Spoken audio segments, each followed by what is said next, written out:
selagi dia mati kemudian dia belum bertobat, Allah tidak mau memaafkannya. Tetapi kalau orang itu berbuat syirik, kemudian sebelum mati dia sudah bertobat kepada Allah, saya yakin Allah akan memaafkan kepada hambanya yang sudah bertobat.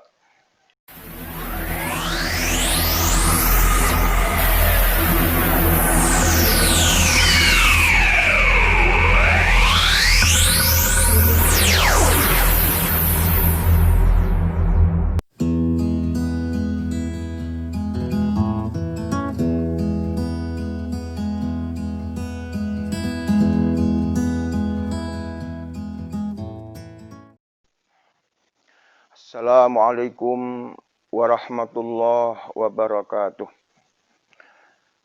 Alhamdulillah, nahmaduhu wa nasta'inuhu wa nastaghfiruh wa na'udzu billahi min syururi anfusina wa min sayyiati a'malina. May yahdihillahu fala mudhillalah wa may yudlilhu fala hadiyalah. Asyhadu an la ilaha illallah wahdahu la syarikalah wa asyhadu anna Muhammadan abduhu wa rasuluh wa ba'duh. Para pemirsa yang dimuliakan oleh Allah, alhamdulillah pada pagi hari ini bisa bertemu kembali dalam rangka pengkajian surat Luqman. Minggu yang lalu telah sampai ayat yang ke-12, maka pagi hari ini saya akan melanjutkan ayat selanjutnya, yaitu ayat yang ke-13. Para pemirsa yang budiman, kita tahu bahwa anak adalah merupakan suatu titipan amanah dari Allah Subhanahu wa Ta'ala. Setiap orang yang mau kawin dinasehati oleh para penceramah, hendaklah segera punya anak, dan hendaklah kalau punya anak dijadikanlah menjadi anak yang soleh dan solihah. Oleh karena itu Allah Subhanahu wa Ta'ala memberikan tuntunan bagaimana kita bisa mendidik anak kita itu menjadi anak yang soleh dan solihah. Allah Subhanahu wa Ta'ala memberikan contoh Luqmanul Hakim sebagai seorang bapak yang sangat berhasil bagaimana beliau dalam mendidik anaknya menjadi anak yang berakhlakul karimah, menjadi anak yang baik, menjadi anak yang idaman bagi orang tua dan masyarakat. Para pemirsa yang dimuliakan oleh Allah, untuk jelasnya mari kita kembali kepada firman Allah ayat yang ke-13 dari surat Luqman. Allah berfirman, a'udzubillahi minasyaitonirrajim. Bismillahirrahmanirrahim. Wa idh qala Luqmanul ibnihi wa huwa ya'iduhu ya bunayya la tusyrik billah. Inna syirka la dzulmun 'adzim. Kalau kita terjemahkan, wa idh qala Luqman, tatkala Luqman berkata li ibnihi kepada anaknya. Wa huwa ya'iduhu, Luqman itu memberikan nasihat kepada anaknya. Isi nasihatnya, ya bunayya, hai anakku, la tusyrik billah, janganlah engkau syirik kepada Allah. Inna syirka, sesungguhnya syirik, la dzulmun 'adzim, adalah kedoliman atau kemusyrikan yang sangat besar. Para pemirsa yang dimuliakan oleh Allah, bahwa apa yang harus dilakukan oleh orang tua kepada anaknya. Yang perlu diingat bahwa orang tua itu harus mempunyai perhatian yang sangat besar kepada anaknya. Tadi saya sampaikan bahwa anak itu adalah merupakan amanah, titipan Allah. Karena itu adalah amanah dan titipan, maka anak itu harus kita jaga, harus kita rawat, dan harus kita amanah dalam mendidik dan mengembangkan anak tersebut. Oleh karena itu, perhatian orang tua kepada anak itu sangat penting sekali. Kita bisa melihat di masyarakat kita, kenapa ada anak itu yang nakal? Kenapa ada anak itu yang susah diatur?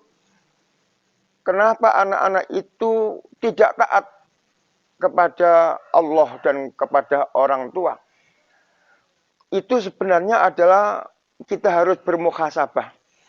Kita harus mengevaluasi diri sebagai orang tua, apakah kita sudah menjalankan amanah kepada anak tersebut. Oleh karena itu, kalau orang tua itu mempunyai perhatian yang sangat tinggi kepada anaknya, maka insya Allah anak itu akan menjadi terarah, anak itu menjadi diperhatikan. Ya, kita ambil contoh saja, anak yang diperhatikan oleh orang tua dan anak yang tidak diperhatikan orang tua itu akan mempunyai hasil yang berbeda. Kalau anak itu selalu diperhatikan oleh orang tua, anak itu merasa, oh orang tuaku masih ingat aku, orang tuaku masih selalu memperhatikan aku. Tapi kalau orang tua itu sibuk bekerja, orang tua itu sibuk mencari ekonomi, mencari nafkah, kemudian anaknya tidak ada yang merawatnya, anaknya tidak ada yang bahasa Jawanya ngopeni, maka yang jadi korban adalah anak. Kita tahu di masyarakat kita memang banyak, kadang-kadang karena orang tuanya itu bekerja, seorang bapak bekerja, ibu bekerja, kemudian anaknya kadang-kadang dititipkan oleh pembantu. Kita tahu bagaimana keilmuan seorang pembantu. Pembantu yang kita jadikan untuk pendidik dan merawat anak, itu kadang-kadang dia tidak mempunyai ilmu, baik ilmu bagaimana ilmu pendidikan, ilmu pedagogik, ilmu psikologi, enggak punya. Apalagi kadang-kadang ilmu agamanya sangat rendah sekali. Bagaimana anak yang diamanatkan kepada kita, kemudian diserahkan kepada pembantu, yang pembantu kondisinya seperti itu, maka anaklah yang jadi korban. Oleh karena itu, diingatkan oleh Allah Subhanahu wa Ta'ala melalui contoh yang diberikan oleh Allah kepada Luqman, wa idh qala Luqmanu li ibni, bahwa Luqman itu berkata kepada anaknya. Artinya berkata kepada anaknya itu sebagai contoh betapa perhatian Luqman kepada anak. Ketika Luqman memanggil anaknya, berarti sebagai tanda Luqman itu mempunyai perhatian kepada anak. Apalagi dia mengatakan wa huwa ya'idzuhu, bahwa Luqman itu adalah menasehati anaknya. Jangan sampai kita sebagai orang tua ini seperti pepatah Jawa, kebo nyusu godel. Tidak wajar kebo sebagai seorang ibu, kemudian dia malah menyusu kepada anaknya yang namanya godel. Mestinya adalah godel, anak kebo itu menyusu ibunya. Ini artinya apa? Bahwa seorang ibu atau orang tua itu selalu menuruti apa kata anaknya. Anaknya nakal, tidak berani menegur. Anaknya melakukan pelanggaran agama, tidak berani mengingatkan. Itu namanya orang tua, fungsi orang tua sudah hilang. Berarti orang tua itu sebagai diumpamakan kebo, yaitu menyusu anaknya. Apa kata anaknya itu dituruti semua. Padahal itu bahayanya sangat besar sekali kalau ada orang tua itu tidak berani menasehati anaknya. Jadi Luqman itu wa huwa ya'idzuhu, dia itu memberikan nasihat kepada anaknya. Anaknya nakal ditegur, diingatkan. Anaknya waktu sholat diingatkan, ayo sholat, sudah waktunya azan. Ayo membaca Al-Quran, sudah waktunya ngaji. Ayo nang sekolah siap-siap, sudah waktunya belajar, menuntut ilmu. Itu namanya perhatian orang tua kepada anaknya. Kalau anak selalu diperhatikan seperti itu, maka anak itu akan besar hatinya, dia akan hormat kepada orang tua karena selalu diingatkan. Apalagi anak-anak yang masih kecil, anak-anak yang masih butuh perhatian, ini orang tua harus penuh kepada anaknya perhatiannya. Jangan sampai ketika anak masih membutuhkan pendampingan, anak masih membutuhkan perhatian, kemudian orang tua fungsinya sudah hilang. Ini jangan sampai terjadi seperti itu. Lah apa yang dinasihatkan Luqman kepada anaknya? Ya bunayya la tusyrik billah. Wahai anakku, la tusyrik billah. Anak yang masih kecil itu sudah ditanamkan ketauhidan kepada Allah Subhanahu wa ta'ala.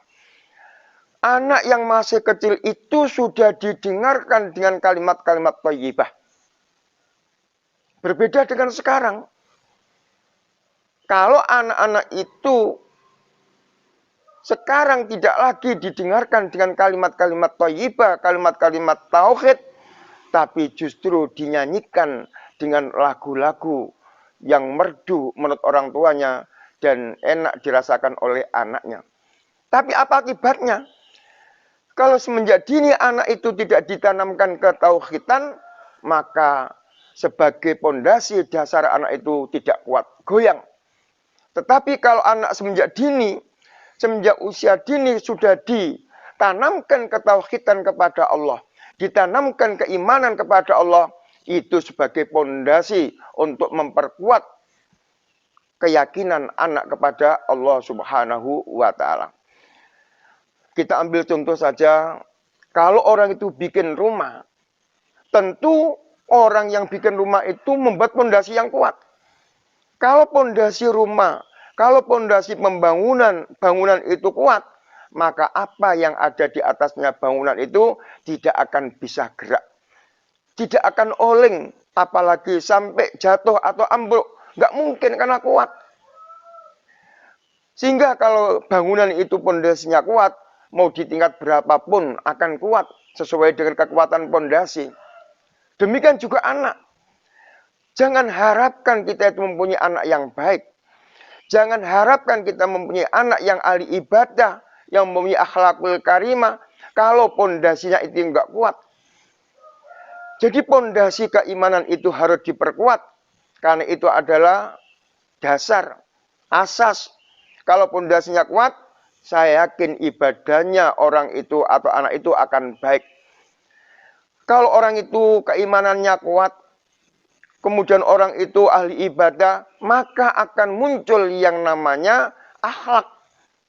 Jadi iman, Islam, ihsan itu selalu berurutan. Iman sebagai pondasinya, Islam sebagai bangunan yang ada di atasnya, dan akhlak adalah ihsan adalah sebagai akhlak, sebagai hasil daripada keimanan dan ibadah kepada Allah Subhanahu wa ta'ala. Jadi pondasi ini harus kita tata. Maka Luqman itu mengatakan, la tusyrik billah. Jangan kau menyekutukan Allah. Jangan engkau musyrik kepada Allah. Itu sudah ditanamkan Luqman kepada anaknya semenjak dini. Kenapa harus syirik? Karena kita tahu bahwa orang itu memang tidak boleh melakukan sebuah kesyirikan. Bahkan Allah sendiri berfirman dalam ayat yang lain, bahwa innallaha la yaghfiru ayyushraka bihi wa yaghfiru ma duna dzalika liman yasha. Banyak dosa-dosa yang dilakukan oleh manusia. Tapi dosa yang paling besar yang Allah tidak mau mengampuninya selagi dia mati kemudian dia belum bertobat, Allah tidak mau memaafkannya. Tetapi kalau orang itu berbuat syirik, kemudian sebelum mati, dia sudah bertobat kepada Allah, saya yakin Allah akan memaafkan kepada hambanya yang sudah bertobat. Sebagai contoh, Umar bin Khattab adalah seorang tokoh kafir Quraisy. Orang yang dulu ingin membunuh Rasulullah. Karena Rasulullah dianggap adalah orang yang mengganggu syariatnya, mengganggu peribadannya, mengganggu Tuhannya. Tapi dengan hidayah Allah, akhirnya Umar bin Khattab yang dulu sebagai musuh Rasulullah, dia masuk Islam. Setelah masuk Islam, dia menjadi backing, penguat daripada Rasulullah, daripada musuh-musuh atau orang-orang yang ingin membunuh Rasulullah. Jadi kalau orang itu masih hidup kemudian dia bertobat, insya Allah orang itu akan dimaafkan oleh Allah, akan diterima tobatnya. Tetapi kalau orang itu pernah berbuat syirik, kemudian orang itu mati dan tidak mau bertobat kepada Allah, innallaha la yaghfiru ayyusyraka bihi. Allah tidak akan mengampuni dosa-dosa syirik yang ia lakukan. Oleh karena itu kami mengajak kepada diri saya sendiri dan para pemirsa, mari kita sama-sama mengevaluasi diri kita.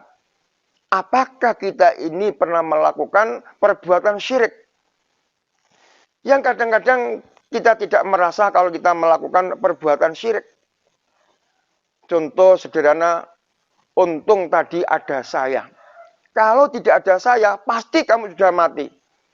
Nah itu dia seolah-olah yang bisa menyelamatkan orang tersebut. Dia meyakini seolah-olah dialah yang menyembuhkan orang itu. Itulah sebuah kesyirikan yang diucapkan oleh sebagian manusia yang dia itu tidak merasa bahwa dia itu adalah melakukan sebuah kesyirikan. Kita sudah dilarang oleh Rasulullah dengan melakukan syirkul asghar. Syirkul asghar itu adalah bentuknya seperti orang melakukan ibadah karena orang lain, riya. Atau orang itu melakukan ibadah dengan sum'ah. Lah apa riya itu? Melakukan ibadah yang tujuannya ingin dilihat oleh orang. Supaya mendapatkan pujian orang. Itu namanya riya. Kemudian sum'ah adalah perbuatan syirkul asghar yang mana orang itu melakukan sebuah ibadah kepingin didengar oleh orang lain. Satu contoh, ada seorang yang ingin menyumbangkan masjid. Ada orang ingin menginfakkan jariah ke masjid. Orang itu minta kepada takmir, tolong apa yang saya jariahkan, apa yang saya infakkan itu diumumkan. Dengan tujuan supaya orang-orang mendengar bahwa dia telah infak, dia telah jariah untuk masjid. Nah inilah orang-orang yang melakukan sebuah kesyirikan tapi syirkul asghar, syirik kecil, yaitu dengan melakukan riya atau sum'ah. Sebab bahayanya sangat besar sekali. Jadi kalau orang itu melakukan syirik, kemudian dia belum bertobat, maka syirik itu bisa memakan kebaikan-kebaikan yang sudah kita lakukan. Pahala kita sholat menjadi lebur, hilang. Pahala puasa hilang. Puasa sunat pahalanya hilang. Kalau sudah haji, hilang semua pahalanya karena dia itu melakukan kesyirikan kepada Allah Subhanahu wa Ta'ala. Itu adalah sebuah bahaya yang sangat besar pada diri kita dengan melakukan sebuah kesyirikan. Oleh karena itu, Luqman adalah yang paling pokok menanamkan kepada anaknya yang masih kecil itu, la tusyrik billah, tidak boleh syirik kepada Allah Subhanahu wa Ta'ala. Karena inna syirka la dzulmun azim, karena syirik itu adalah merupakan dosa yang sangat besar, yang tadi di ayat yang lain dijelaskan bahwa Allah Subhanahu wa Ta'ala tidak mengampuni dosa-dosa orang yang melakukan sebuah kesyirikan, kemudian dia mati dan dia tidak bertobat kepada Allah Subhanahu wa Ta'ala. Para pemirsa yang dimuliakan oleh Allah Subhanahu wa Ta'ala, oleh karena itu mari kita mengevaluasi diri kita. Muhasabah dengan keluarga kita. Apakah kita sudah pernah menanamkan ketauhidan kepada anak-anak kita? Apakah anak-anak kita sudah kita kuatkan pondasinya dengan keimanan, akidah yang kuat kepada Allah Subhanahu wa Ta'ala. Karena sebagai orang tua juga diingatkan oleh Allah, ku anfusakum wa ahlikum naroh. Yang ayatnya diawali, ya ayyuhalladzina amanu, hei orang-orang yang beriman. Siapa saja yang dia itu mengaku beriman kepada Allah, maka orang itu termasuk orang yang dipanggil oleh Allah. Orang yang dipanggil oleh Allah itu diingatkan oleh ku anfusakum. Jagalah dirimu. Wa ahlikum dan keluargamu. Maksudnya ku anfusakum, kita diperintahkan oleh Allah menjaga diri kita. Jangan sampai kita melakukan kesyirikan. Jangan sampai kita tidak beribadah kepada Allah. Jangan sampai kita itu tidak berbuat baik dengan sesama manusia. Kita disuruh jaga. Dan tidak cukup menjaga diri kita sendiri, tapi dituliskan oleh Allah, wa ahlikum. Dan keluarga-keluarga kamu. Tentunya keluarga yang dimaksud di sini adalah keluarga terdekat. Bisa anak, bisa saudara, bisa orang tua. Dan kalau dilebarkan lagi, bisa masyarakat, bisa umat. Itu namanya wa ahlikum. Dari apa? Naro, dari neraka. Artinya jangan sampai kita, keluarga kita, masyarakat kita menjadi korban ketidakfahaman dengan Islam sehingga masuk neraka Allah Subhanahu wa Ta'ala. Na'udzubillah min dzalik. Ya. Ini Allah mengingatkan kepada kita, ku anfusakum wa ahlikum naro. Apakah kita ingin masuk neraka? Jelas kita tidak mungkin. Apakah kita mengantisipasi, wah saya ingin masuk neraka, saya antisipasi, badan saya bakar, saya akan berjemur di matahari dengan terik yang panas. Itu namanya orang yang menantang tentang kepanasan neraka. Padahal apa? Waquduhan nas wal hijarah. Neraka itu yang menjadi bahan bakarnya adalah manusia dan batu. Manusia yang bagaimana menjadi bahan bakar api neraka? Yaitu manusia-manusia yang tidak beriman kepada Allah. Manusia-manusia yang tidak taat kepada Allah. Manusia-manusia yang selalu melakukan pelanggaran-pelanggaran, larangan-larangan Allah. Itulah yang nantinya akan menjadi bahan api neraka. Seperti orang yang suka mencuri barang orang lain, orang yang selalu melakukan perbuatan zina, orang yang melakukan sebuah kesyirikan belum bertobat. Banyak dosa-dosa yang dilakukan ketika di dunia dan tidak seimbang apa perbuatan yang baik yang sudah dilakukannya. Maka itulah waquduhan nas wal hijarah menjadi bahan api neraka besok, naudzubillah min dzalik. Dan juga batu, bagaimana panasnya neraka itu? Wallahu alam. Nah, inilah peringatan Allah kepada kita. Ya ayyuhalladzina amanu qu anfusakum wa ahlikum nara waquduhan nas wal hijarah.